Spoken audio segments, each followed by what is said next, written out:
आपण थ्रेडने बनवलेले असे बँगल घेतलेले आहेत। असे ग्रीन 2 स्टोन घेतलेले आहेत। हे ग्रीन स्टोनला आपण 700 ग्लूने चिटकावायचं आहे आणि बाकीचे हे फॅब्रिक ग्लूने चिटकवायचं आहे। तर फॅब्रिक ग्लूने चिटकवत असताना एक लक्षात घ्यायचं की फॅब्रिक ग्लू थोडासा जास्तीचाच घातला पाहिजे की जेणेकरून आपण जे स्टोन चिटकवत आहोत ते निघून पडणार नाही आहेत। तर अशी एक सरळ रेष घेऊन मी ह्याच्यावरती ग्रीन स्टोन चिटकवत आहे आणि कडेने आपण त्याला लक्ष्मीचे पेंडंट चिटकवत आहोत।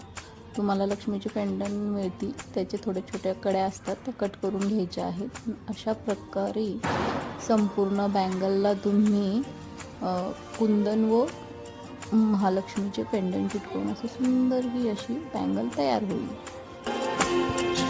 आता ह्या बँगलचा तुम्ही पूर्ण सेट पाहू शकता। अशा प्रकारे मी तयार केलेला आहे। तर किती सुंदर झालेला आहे। तर माझ्या चॅनलला सबस्क्राईब